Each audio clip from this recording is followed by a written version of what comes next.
no one saw the carnival arrive. In the early hours of the morning, while the town of Millbrook slept beneath a blanket of fog, the posters appeared. They were tacked to lampposts, nailed to trees, and fluttering on the sides of abandoned buildings. Bright, garish things that seemed almost to shimmer in the soft morning light. The Sinister Carnival, the posters read, in swirling crimson letters. One night only. A world of wonders awaits. The townspeople woke to find their streets covered in these strange advertisements, and it wasn't long before whispers began to ripple through Millbrook.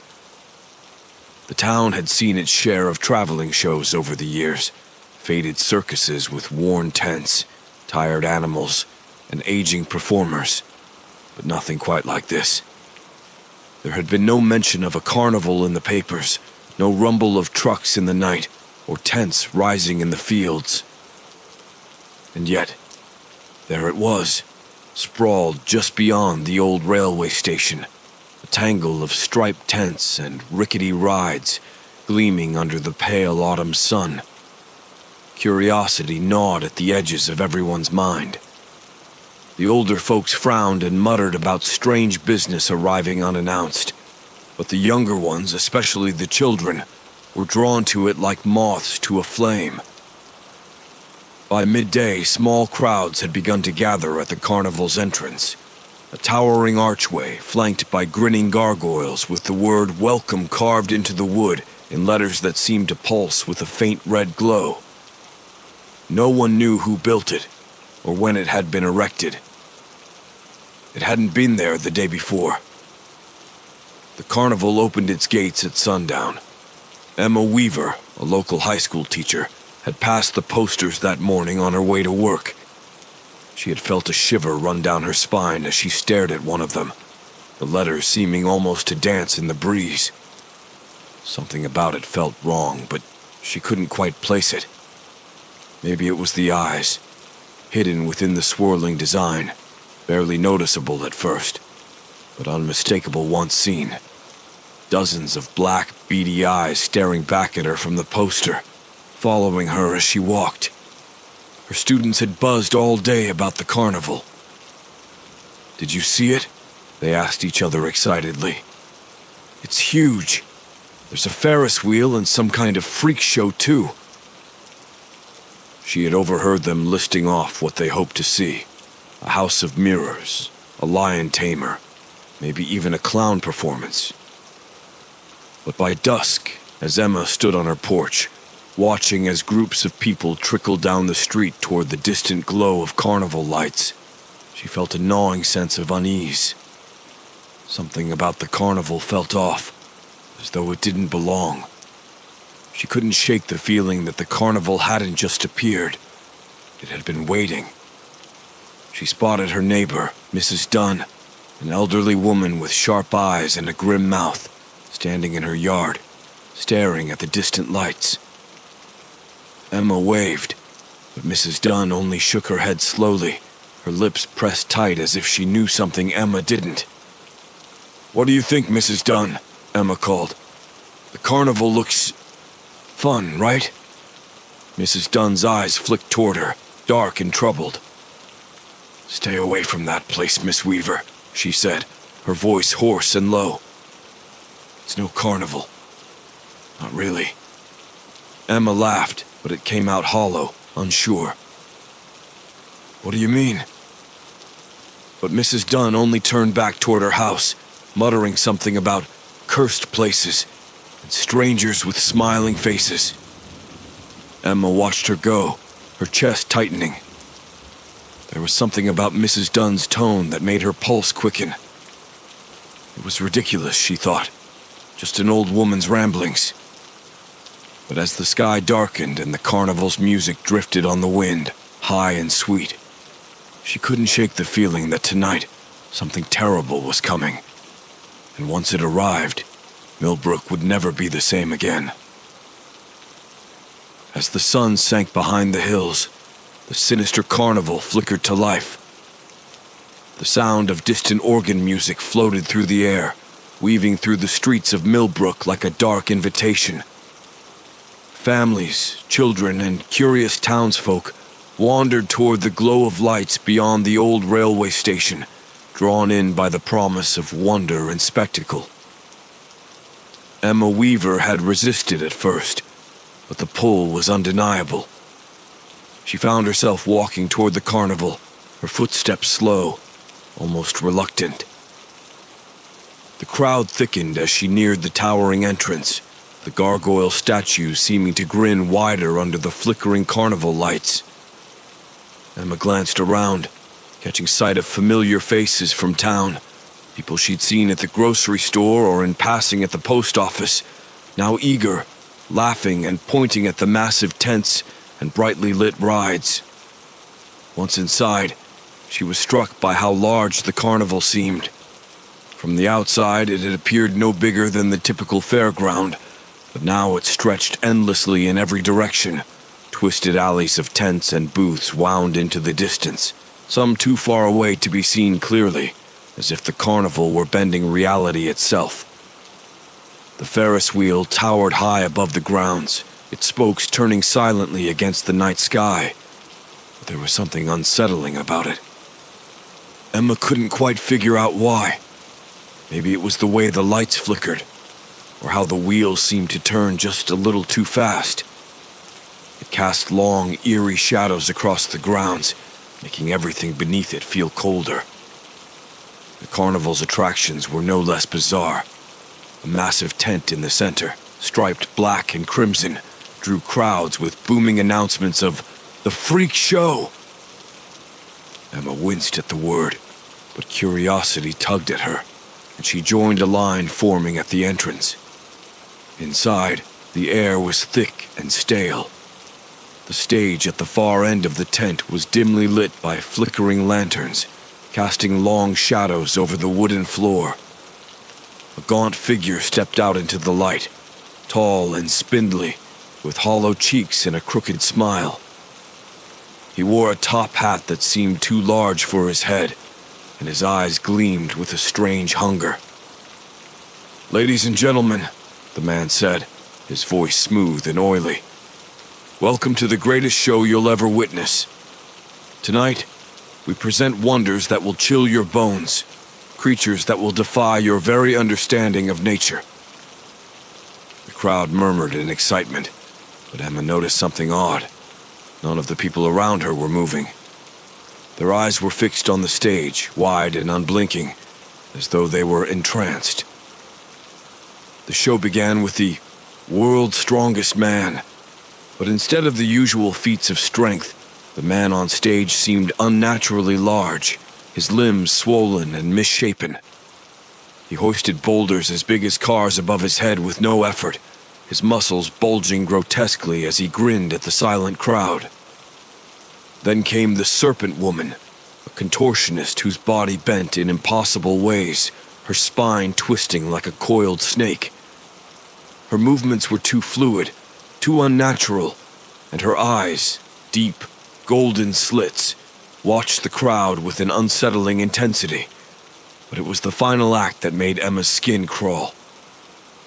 The man on stage announced the next performer with a gleam in his eye.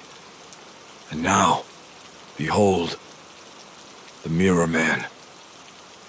The tent fell silent as a figure emerged from the shadows. At first glance, he appeared normal, dressed in a long coat and a wide-brimmed hat. But as he stepped forward, Emma felt her stomach lurch. His face, his entire body, was made of mirrors. They weren't smooth like a funhouse reflection. They were jagged, broken pieces of glass that shifted and clicked with every movement. His head turned slowly, and as it did, the audience could see their own reflections staring back at them from 1,000 fractured angles. But the reflections were wrong. In the mirrors, the people were gaunt, their eyes hollow, their faces twisted into expressions of terror. Emma's breath caught in her throat as her own reflection stared back at her, an older, haunted version of herself with sunken eyes and lips twisted into a silent scream. The lights flickered, and for a moment, the Mirror Man seemed to smile. Emma stumbled out of the tent, her heart pounding in her chest. The music outside was louder now, the carnival spinning faster around her. Everywhere she looked, people were laughing and clapping, but their faces seemed too wide, their smiles too sharp. The twisted attractions had only just begun, and the carnival was far from done with her. By the time Emma left the twisted carnival tent, darkness had fully settled over Millbrook.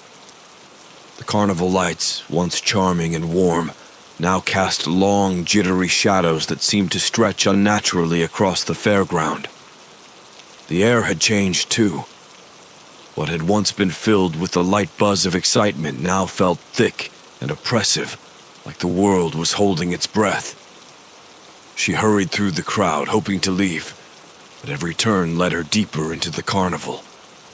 The pathways twisted and branched in ways that didn't make sense. What should have been a straight walk back toward the entrance now seemed like a maze. The carnival had grown, sprawling outwards, its tent stretching far beyond where she remembered them. Emma's stomach churned as she passed more attractions, each more unsettling than the last. A fortune-teller's tent where faint whispers seemed to curl from beneath the heavy curtains, a ring-toss game where the rings looked like thin, pale bones, and a carousel that spun lazily with no riders, yet creaked under some unseen weight. She wasn't the only one unsettled. Around her, the crowd seemed to shift. Parents looked nervously at their children, who tugged on their hands, pointing toward rides with wide-eyed wonder, oblivious to the tension creeping in. Some of the older townsfolk wore expressions of confusion, their steps slowing as if they too were beginning to sense something was wrong. And then the whispers began. At first, Emma thought it was her imagination. A faint voice carried on the wind, just out of reach. She stopped walking, turning her head to listen, but it was gone as quickly as it came. Shaking her head, she kept moving, picking up her pace. But the whispers returned, closer now, faint words she couldn't quite make out. It sounded like her name, carried in the wind. She spun around, her heart hammering in her chest, but there was no one nearby. The crowd had thinned, and the carnival seemed more deserted than it should have been. Emma. The whisper slid through the air again, more distinct this time, causing her breath to catch in her throat. Her name, unmistakable. She turned in circles, her eyes scanning the dark corners of the fairground, searching for the source. But there was no one. A figure passed her by, a young man walking quickly, his eyes wide with fear. "Did you hear that?" Emma called out, hoping for some reassurance that it wasn't just her. The man didn't answer. He barely glanced at her, but his face was pale, his lips trembling. He was listening too. And then, from the shadows near a row of darkened stalls, Emma saw it. A faint movement, just beyond the reach of the flickering carnival lights. A figure, tall, thin, and barely more than a silhouette, slid from one tent to another, vanishing into the darkness like smoke. The hair on the back of her neck stood on end. "Who's there?" she called, her voice shaky. Silence. Then from behind her, another whisper. "Turn around." She did. The face of Mrs. Dunn appeared in the dim light, her features ghastly pale and her eyes wide, as if she hadn't blinked in hours. She was hunched over, her breathing shallow, her lips moving as if she were murmuring something to herself. Emma approached cautiously. "Mrs. Dunn, are you all right?" The old woman's eyes darted toward Emma, but they seemed unfocused, distant. Her lips continued to move, but now Emma could hear what she was whispering. "It's always the same. They never leave. Always comes back. Mrs. Dunn, what are you—" Before Emma could finish, the old woman's hand shot out, gripping Emma's wrist with surprising strength. Her touch was ice cold. "You shouldn't have come," she whispered, her eyes wild. "None of us should have come." "Came where? What do you mean?" Emma pulled back, but Mrs. Dunn held tight, her nails digging into Emma's skin. "The carnival," Mrs. Dunn rasped. "It's not new. It's old. So old. It comes back every generation, every time we forget." She leaned in closer, her breath hot and sour against Emma's face. "They take what they need, then they move on. But they always come back." Emma's skin crawled at the words. "Who's they?" "The ones who run it." Mrs. Dunn's voice dropped to a hoarse whisper. "The carnival isn't here for fun, Emma. It's here to feed." A gust of wind whipped through the tents, and for a moment, Emma thought she heard voices. Faint, overlapping whispers carried on the breeze, rising like a chorus of the lost. Mrs. Dunn's grip loosened, and she let out a long, shuddering breath. "You need to leave," she murmured, her voice barely audible over the rising wind. "Before it's too late." Emma nodded, fear knotting her stomach. "I'll go." But as she turned to leave, she felt it again. The presence in the shadows, watching her. And this time, she knew for certain. The carnival didn't want her to leave. Not yet. Emma's heart pounded as she pushed through the crowd, desperate to escape the carnival's grip. Mrs. Dunn's words echoed in her mind, growing louder with each step. "It's here to feed." The thought clung to her, an invisible weight pressing down on her chest. She needed to find the exit, but every turn seemed to pull her deeper into the carnival's twisted maze of tents and stalls. The music swelled around her, disorienting and off-key, as though the instruments themselves were sick. The carnival lights flickered above, casting long, jagged shadows that shifted unnervingly, making it hard to tell where the real world ended and the nightmare began. In the distance, she spotted it, a large, garish sign lit in flickering neon. Funhouse of Horrors. It seemed to loom out of the darkness, far taller than any structure should be. The distorted laughter of a mechanical clown echoed from its entrance, beckoning those brave enough to enter. Its wide, painted mouth grinned at her from beneath a striped canopy, teeth gleaming too brightly in the dim light. "Emma!" A voice called behind her. She spun around, her breath catching in her throat. It was Ben, one of her students' fathers. He was jogging toward her, a look of pure panic on his face. "Have you seen Katie? My daughter.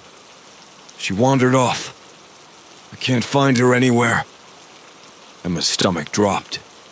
She hadn't seen the girl since entering the carnival. "No, I haven't," she said, her voice tight with dread. "But we'll find her." Ben glanced nervously at the funhouse. "She loved places like this. I think she might have gone inside." Emma's pulse quickened. There was something deeply wrong about that funhouse. It wasn't just the name. It was the way the shadows curled around its entrance, as if the darkness inside was alive, waiting for more victims. But if Katie was in there, they had no choice. "We'll go together," Emma said, though every instinct screamed at her to run the other way. The two of them stepped toward the gaping entrance. A thick, cold mist seemed to roll out from within, wrapping around their ankles as they crossed the threshold. As soon as they entered, the sounds of the carnival outside disappeared, replaced by an eerie silence. The hallway stretched before them, lined with mirrors that twisted their reflections into grotesque shapes. Ben's reflection showed him hunched and distorted, his face stretched into a mask of horror. Emma's was worse.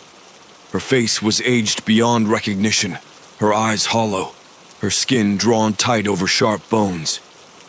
She tore her gaze away, her hands trembling. They continued down the hall, the floor beneath them creaking with each step.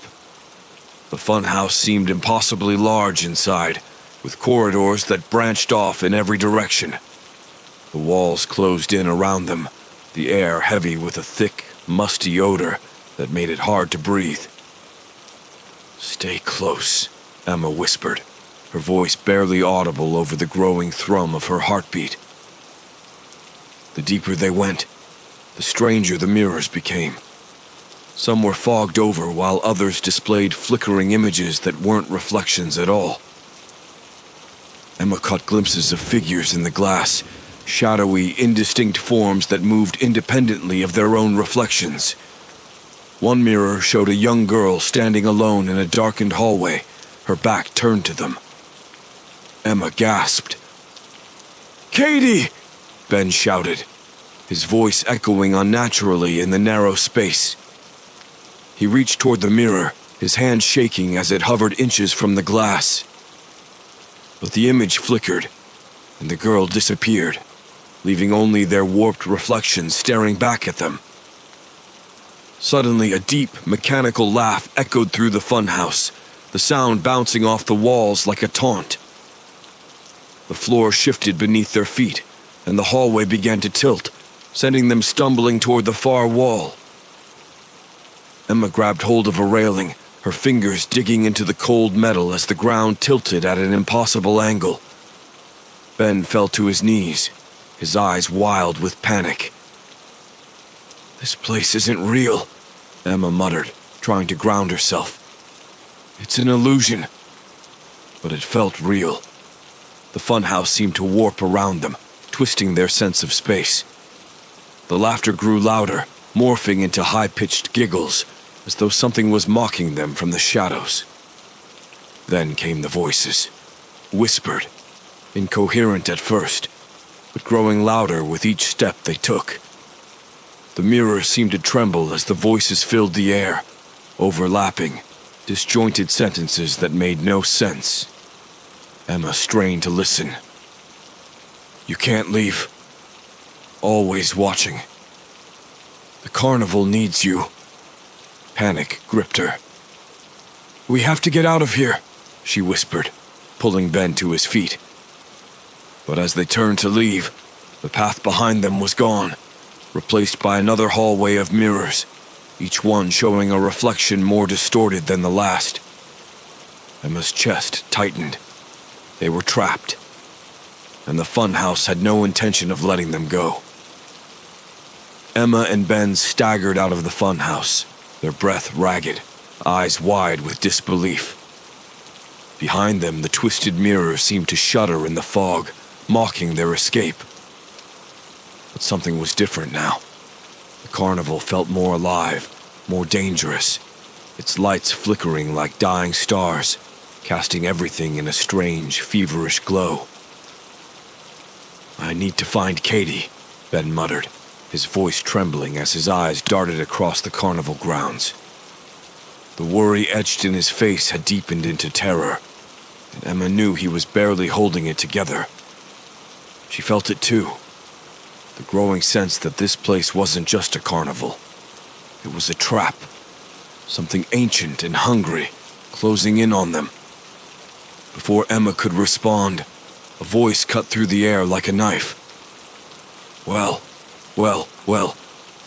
It seems our guests have made it out of the funhouse. But will they make it through what's next?" The voice was rich and velvety, dripping with amusement. Emma's heart froze in her chest as she turned toward its source. There, standing beneath the towering Ferris wheel, was the ringmaster. He was tall and impossibly thin, dressed in a crimson tailcoat that seemed to ripple in the wind. The top hat perched on his head at a crooked angle, and his gloved hands held a gleaming cane that reflected the carnival lights in sharp, distorted fragments.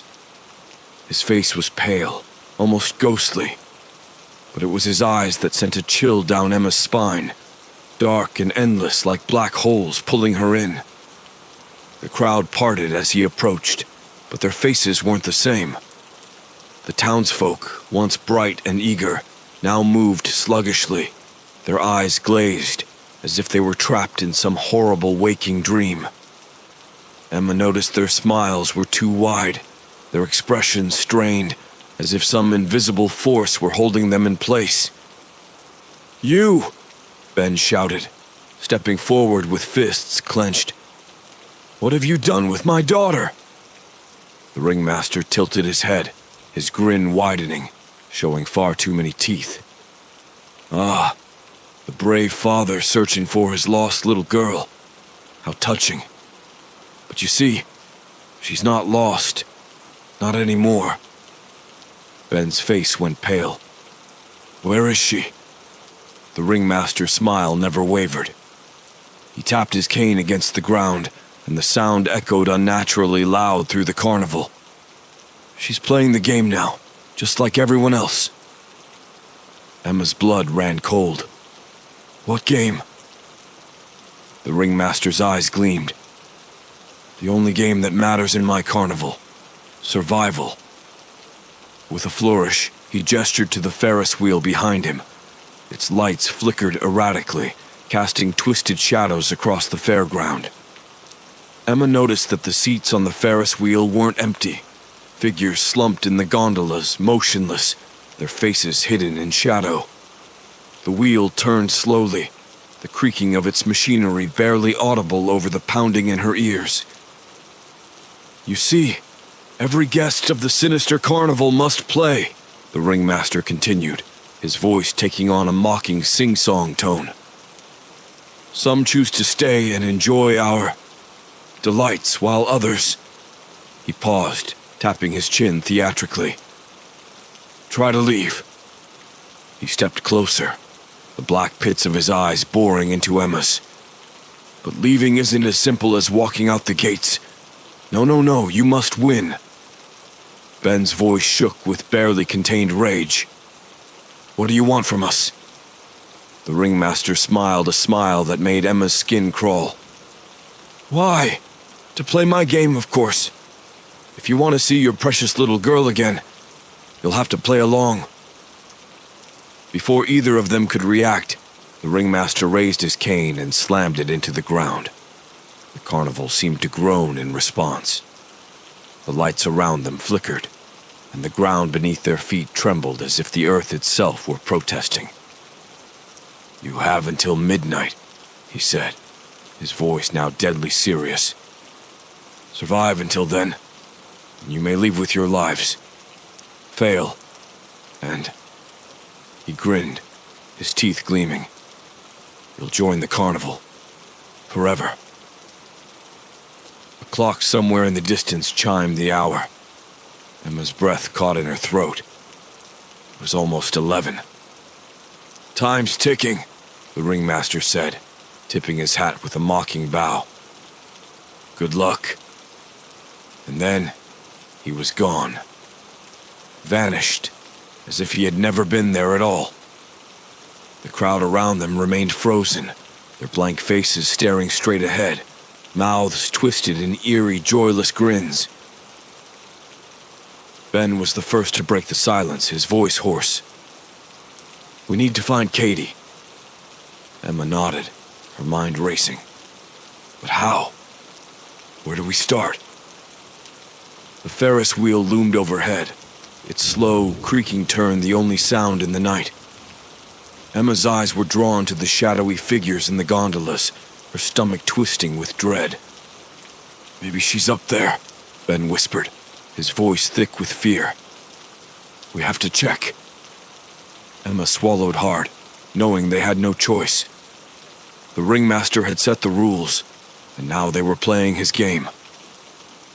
As the carnival groaned to life around them, the true horror of the night began to unfold. And somewhere, hidden in the shadows, the ringmaster watched, waiting to see if they would survive his twisted game or become its latest victims. The carnival seemed to grow darker with each passing minute. The lights, once bright and garish, now flickered as if they were struggling to stay lit, casting strange, jittering shadows across the ground. The air was thick and oppressive, weighed down by a tension that seemed to crawl beneath Emma's skin. Somewhere in the distance, a bell tolled ominously. Emma and Ben stood before the Ferris wheel, its hulking frame creaking as it slowly rotated in the night. The shadowy figures slumped in the gondolas remained motionless, their identities hidden beneath the dim, flickering lights. Ben's hands were trembling, his eyes fixed on the seats as if hoping, praying that Katie would appear. "We don't have much time," Emma whispered, glancing at her watch. It was 11:15, 45 minutes until midnight, and the clock was ticking faster than her pounding heart. Ben clenched his fists, his face pale and drawn. "She has to be up there. I know she's here somewhere." Without another word, he lunged toward the Ferris wheel, gripping the rusted ladder that led to the gondolas. Emma watched, her stomach in knots as he began to climb. The old machinery groaned in protest, and the wheels shuddered as if trying to shake him off. But Ben kept climbing, his eyes filled with desperate determination. Emma stayed below, scanning the carnival grounds, her nerves on edge. The once familiar rides and tents now loomed like dark, malevolent figures, their once enticing facades now twisted into something far more sinister. The crowd of townspeople had disappeared entirely, leaving the carnival feeling unnervingly empty, save for the eerie sounds of distant organ music that seemed to drift on the wind. As Ben reached the first gondola, he yanked open the creaking door and peered inside. A gasp escaped his lips, but it wasn't one of relief. He turned back to Emma, his face contorted in horror.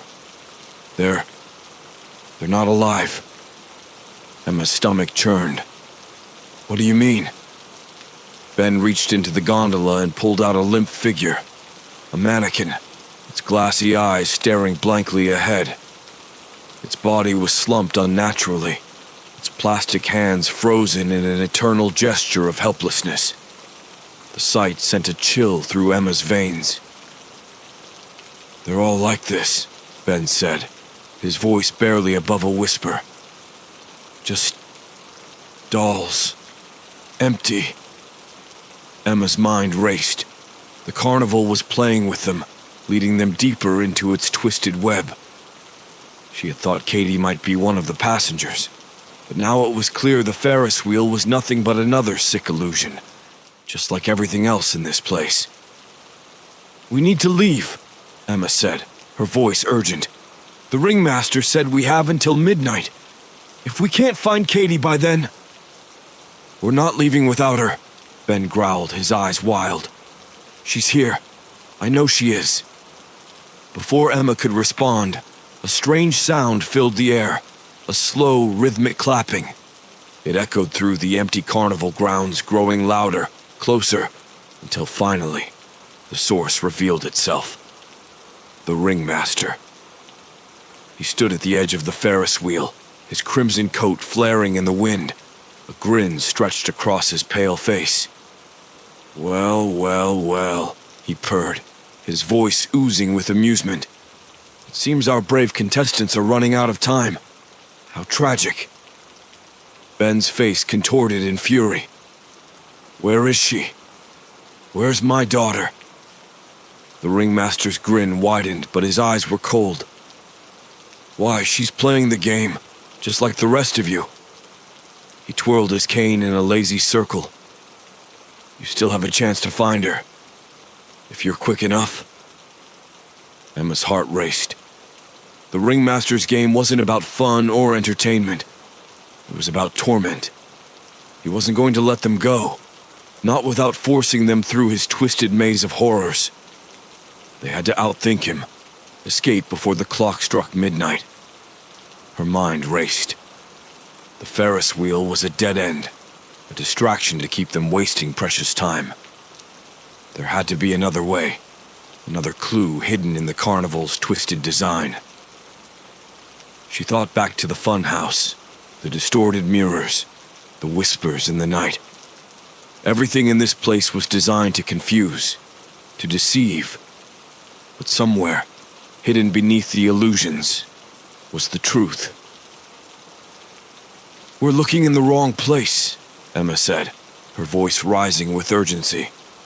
"She's not on the Ferris wheel. This is just another trick." Ben shot her a look of desperation, but he hesitated, his anger warring with his fear. "Then where is she?" "The ringmaster doesn't want us to find her. He's trying to waste our time. We need to think. Where would he hide someone he didn't want us to find?" Emma scanned the carnival grounds, her eyes landing on a large, ominous tent near the back of the fairgrounds. Its entrance was shrouded in darkness, the striped fabric flapping lazily in the breeze. She hadn't noticed it before, but now it seemed to draw her in, as if it had been waiting for them all along. "There," she whispered, pointing toward the tent. "That's where she'll be." Ben didn't hesitate. Together, they ran toward the tent, their hearts pounding as the final moments of the ringmaster's twisted game ticked away.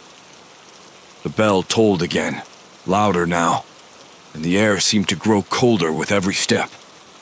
They could feel the carnival closing in around them, its malevolent gaze fixed on their every move. They reached the tent, and with trembling hands, Emma pulled back the flaps. Inside, the tent was silent, still. And there in the center was Katie, standing motionless, her eyes wide with fear. "Katie!" Ben cried, rushing forward. But as he reached her, Emma felt the ground beneath them shift, the carnival groaning as if in pain. Midnight was approaching, and the carnival wasn't going to let them leave easily.